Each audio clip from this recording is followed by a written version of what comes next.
Coming up in this episode of In Clear Focus. Behavior is not downstream of knowledge, it's downstream of identity. People do not act on what they know, they act on who they believe they are. You're listening to In Clear Focus, fresh perspectives on marketing and advertising produced weekly by Big Eye, a strategy-led full-service creative agency growing brands for clients globally. Hello, I'm your host, Adrian Tennant, Big Eye's Chief Strategy Officer. Thank you for joining us. We live in an era saturated with information, yet public health challenges persist, whether it's substance misuse, nutritional disease, or preventable illnesses. The problem isn't usually a shortage of data or even a shortage of budget. It's a failure of story. There's a meaningful difference between commercial marketing, which works to shift brand preference, and behavior change marketing, which asks people to stop doing something they enjoy, start something that feels hard, or believe something that contradicts what they already think. My guest today believes that distinction demands a fundamentally different creative strategy. One grounded not in persuasion as we usually think of it, but in empathy, narrative, and the deliberate design of a pathway to action. Femi Corazon is a creative executive and brand strategist whose career spans global advertising agencies and digital media companies, including Google, Disney, and Expedia. At NBC Universal, she was part of the team responsible for the global rebrand of Universal Destinations and Experiences. Today, Femi serves as Executive Vice President and Executive Creative Director at Rescue, the behavior change agency, a certified B Corporation that works with government agencies and non-profits on behavior change campaigns reaching over 170 million Americans. To discuss storytelling for behavior change and what it takes to lead creative teams through uncertainty, I'm delighted that Femi is joining us today from Los Angeles, California. Femi, welcome to In Clear Focus. Hi, Adrian. Thank you so much. It's a pleasure to be here. Femi, your background is genuinely multinational. You grew up across the Philippines, Nigeria, and Iowa. How has that cross-cultural upbringing shaped the way you think about storytelling and creative strategy? You know, that's an excellent question. I've had a lot of time to sit with this because in my work as a storyteller, I've wondered often how this has impacted my life, kind of my origin story and how that fits with my life. And I learned very early on that there is no such thing as a universal story. There are only stories that travel well. So, growing up between the Philippines, Nigeria, and Iowa, I was constantly translating, essentially, not just language, because I spoke Tagalog as a child. And then when I moved to Nigeria, I had to speak English so I could communicate with my father and with my classmates. So it wasn't just language, but it was really values, what respect looks like, what authority sounds like, what humor signals, what people are trying to say out loud versus what they are carrying without words. So that changes how you approach strategy, especially around storytelling. You stop asking, what is that specific message? And you start kind of thinking about, what does this actually mean in their world? Because some words can land as care in one culture and control in another, right? That same visual that can feel very aspirational in one place can be extremely alienating in another. So my approach to storytelling, based on my experience, is less about crafting this perfect narrative and more about building something that can hold these different interpretations without falling apart. If your story doesn't have cultural context, it's not really based on insight, it's an assumption. As I mentioned in the intro, you've worked across entertainment, digital media, and public health, each with a very different definition of what creative success looks like. Which professional context has stretched your thinking the most, would you say? Public health has stretched me the most, without question. Public health is the only context where you cannot hide behind brand love. With entertainment, success is attention. In brand, success can be looked at as affinity. But in public health, success is action. And action is pretty unforgiving. No one changes their behavior because your idea was clever. They change their behavior because something in the story that you're telling intersected with their reality at exactly that right moment, right? Public health removes all those shortcuts. You cannot hide behind the aesthetics of a campaign. You cannot rely on aspirational ideas alone. You have to understand people at a very foundational level of habit, fear, identity, and their environment. So public health has forced me to become a different kind of creative leader. And I'm less focused on what looks pretty and what looks good. And I'm much more focused on what is effective. There's a pretty common assumption in marketing that if you give people accurate, compelling information, behavior will follow. Femi, I know you disagree with that. So what's wrong with that assumption? But we cannot operate on if we give people information, behavior will follow. Information is not a behavior change strategy. It's a starting point where most campaigns mistake for a finish line. The assumption is that people just know the risks or know the benefits. And if they knew that and they knew the facts, that they would just act accordingly. And it really is one of the most expensive myths in marketing, because behavior is not downstream of knowledge. It's downstream of identity. People do not act on what they know.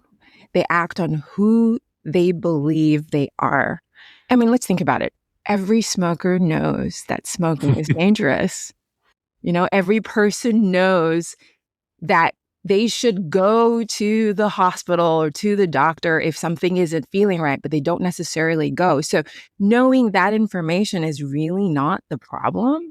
When we think of it in terms of story, the story that an individual is living inside is the problem we have to solve for. We have to understand, how is that story influencing their current behavior?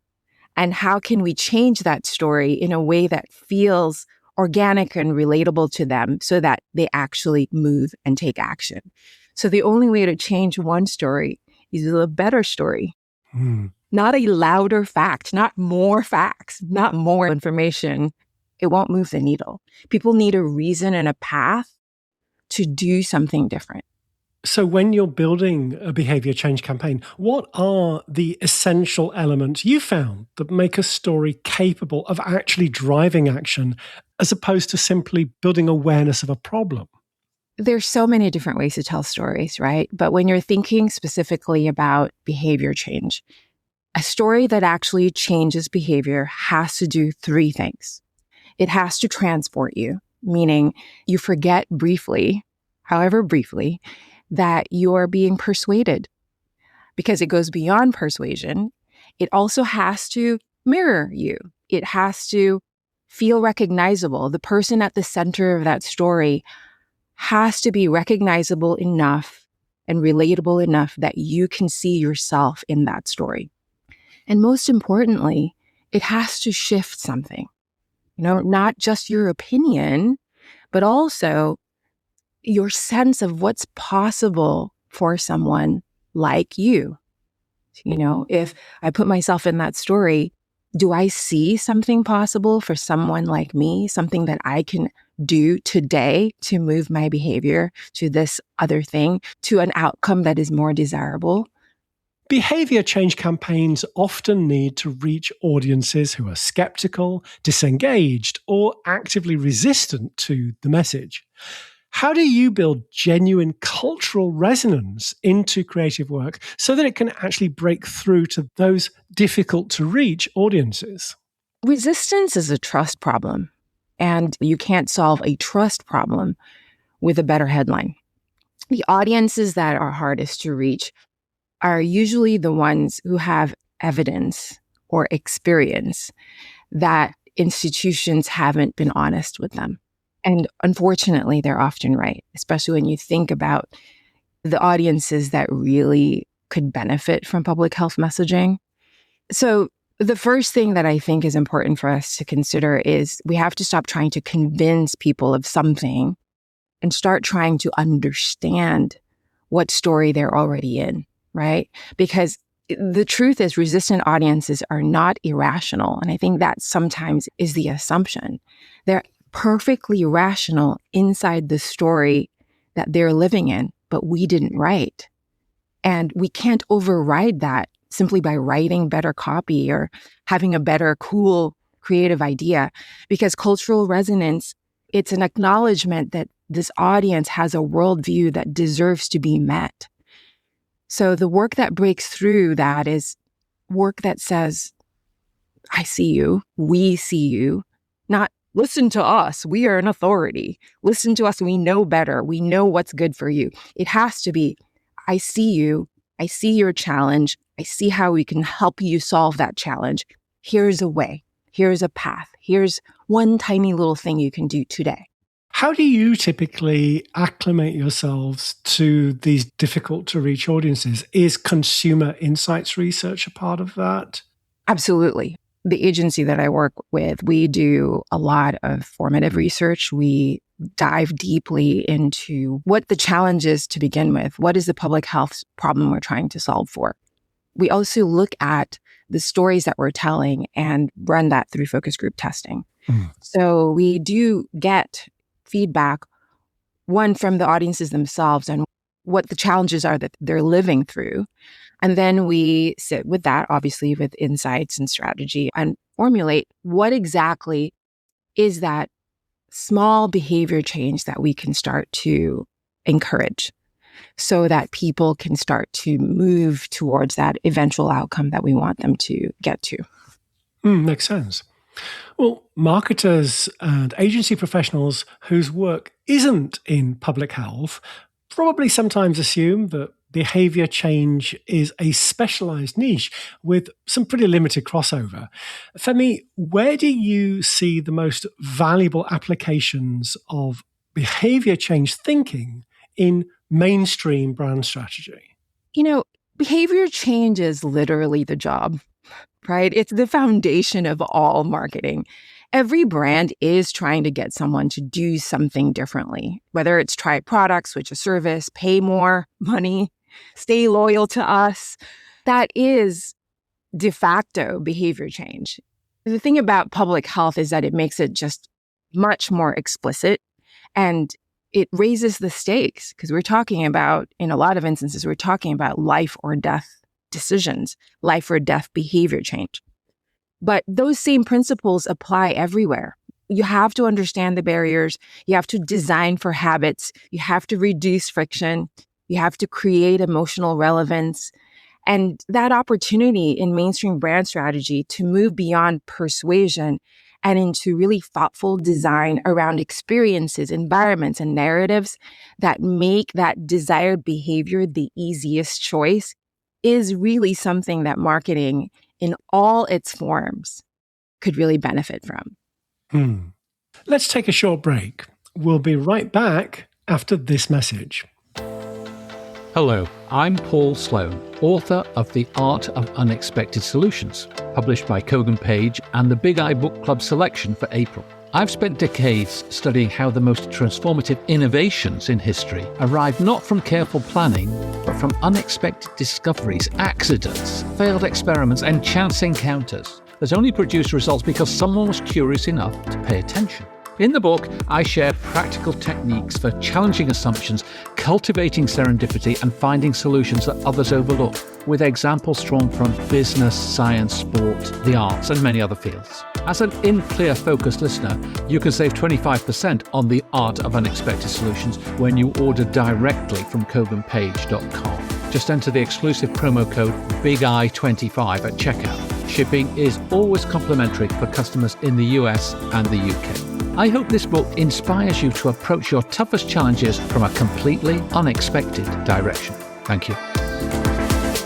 Welcome back. I'm talking with Femi Corazon, creative executive and brand strategist, about how storytelling can move people from awareness to action. Femi, there's a tension between a creative team's desire to push a concept as far as it will go and a client's instinct to play it safe. Now, in behavior change work, where the stakes can be genuinely life or death, how do you navigate that tension? I don't frame it as creative versus client.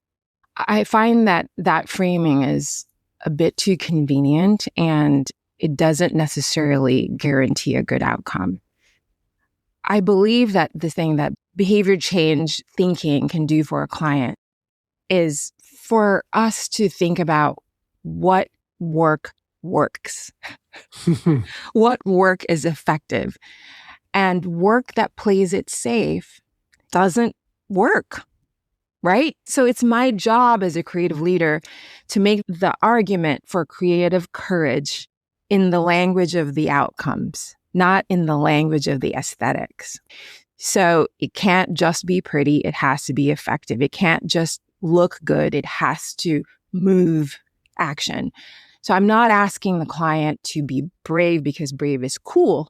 I'm asking the client to be brave because cautious work has a body count, right?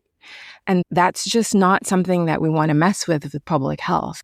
And so it's so important to be thinking about how this work will actually change behavior so that we can succeed in changing behavior for the better in the target audiences that we're trying to reach. Mm. Well, of course, artificial intelligence is creating real anxiety among many creative professionals about their roles, relevance, and the nature of their work. How are you thinking about artificial intelligence's place in creative leadership right now? It's a leadership test. It's an interesting thing because, I lead a creative team and I do have conversations with my team where it does appear that there's this general feeling, and I think this is really true for most creative teams, that AI is a creative threat.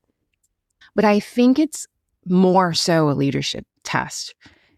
I think it's important that we have to think about how we understand the work well enough to guide what AI can produce, because it accelerates output, but it cannot replace judgment. So the role of a creative leader now is so much more important.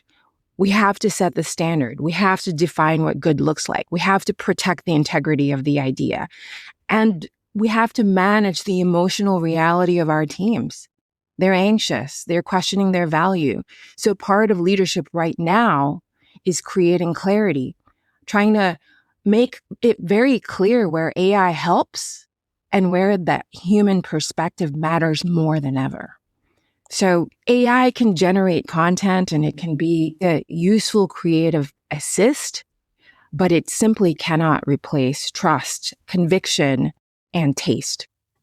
Femi, based on your extensive experience, what are the conditions that make it possible for a creative team to do its best work consistently? Clarity is first and foremost. Clarity is crucial. They have to understand what the task is, what's the problem we're trying to solve. And then you have to create systems that help them actually get their work done. Remove the friction from the environment as much as possible. And then courage. You have to set up a space and an environment where bold ideas can live. So I do think that clarity and systems and courage really make a big difference. If you had to identify one belief that most people in marketing probably hold about creativity that you think is simply wrong, what would it be? I've had many conversations with creative leaders, marketing leaders, and creative teams.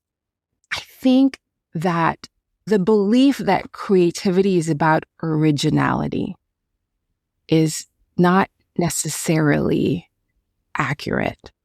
It has to be about understanding and relevance. In fact, I think the most dangerous creative in a room is the one who is brilliant, but uncurious about people. So you have to understand people. You have to understand the audience you're speaking to, whether it's entertainment or advertising, telling a story, you want to find resonance and a connection to your audience. You have to understand them. So the most original story is not going to land if it is not relevant. So when you think about behavior change, an idea that is completely original could also be completely ineffective if it doesn't connect to something real in the audience that you are speaking to. So I value insight over novelty every single time. Original does not matter if it does not resonate. Mm. You've expressed an idea that resilience isn't a personal quality people either have or don't, but something that can be deliberately designed into how a team operates. Femi, what does that look like in practice? It's been a rough year in public health. I'm sure most of the United States has even tangentially heard about a lot of the funding cuts, et cetera, that sort of thing. And so obviously, when you're working in public health, when you're working in marketing, public health messaging, there's going to be a ripple effect around that and how that can really destabilize a team. Resilience has to be designed within a team environment. And first and foremost, there is the idea of self-regulation and encouraging team members to separate what they can control from what they can't, and then operate within the parts of that paradigm that they can actually control. But when you think about resilience design as a team lead, as an organization, it also has to be about creating conditions that feel stable, that feel like there is some semblance of control and not chaos. And that's where the idea of systems comes back into play. And making sure that you are setting up systems that allow for courage and trust to live within that working environment. So resilience as a design is, I think, more paramount than ever in an environment where we have so much turbulence with AI and just really the world right now. The world can feel a little bit like it's a dumpster fire. So there's so much going on that it's so important to be considerate of the conditions for resilience and encouraging that within your teams. As regular listeners know, we love case studies on In Clear Focus. So, Femi, is there a recent project that you've worked on that you feel illustrates some of the concepts we've discussed today? Oh, I'd love to actually talk about this. We worked with a large organization that deals in toxic stress response in young children. And we did, exactly the things that we've been talking about.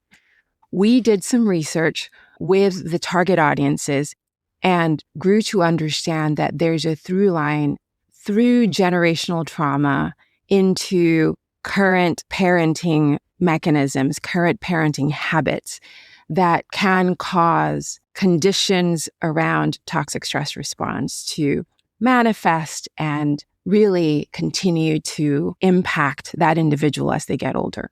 So we just recently completed a spot that very clearly tells that story.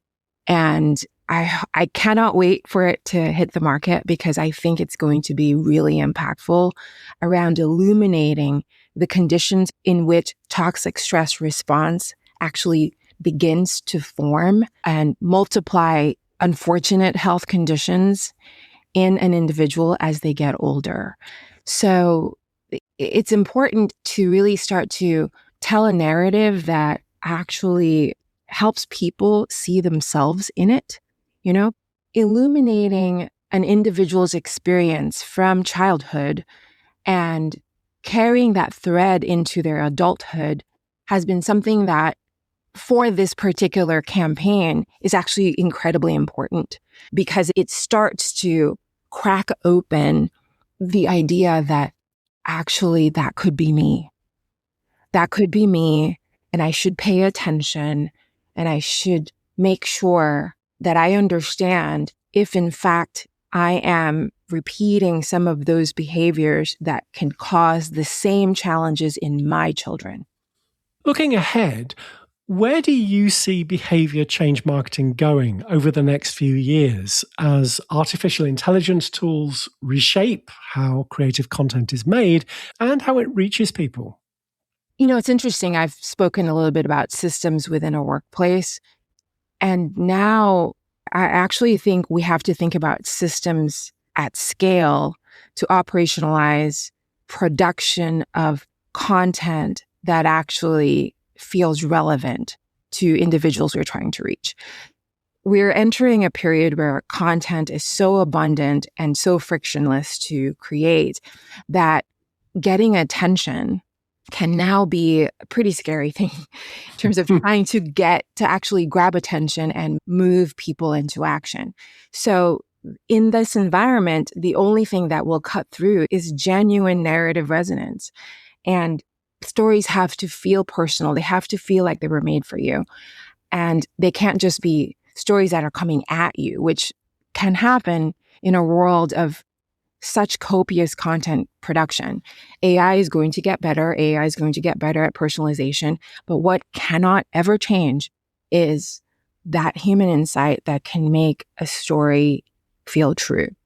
AI's never had its heart broken. I think I'm probably not the only person that says that, right? AI never got into trouble as a teenager. AI never did all those things. And so it's important for us, especially in behavior change work, to think about what it is that makes someone who has lived something recognize themselves in a story.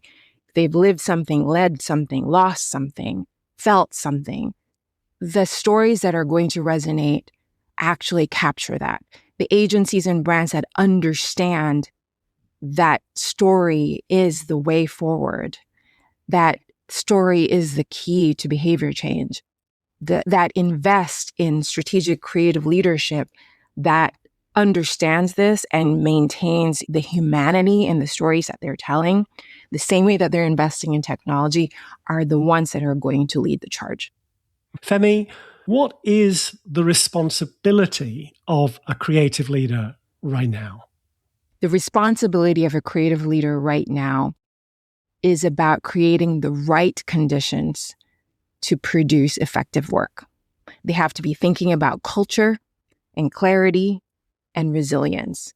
We're asking creative teams these days to operate under constant pressure, constant change, and constant technological disruption.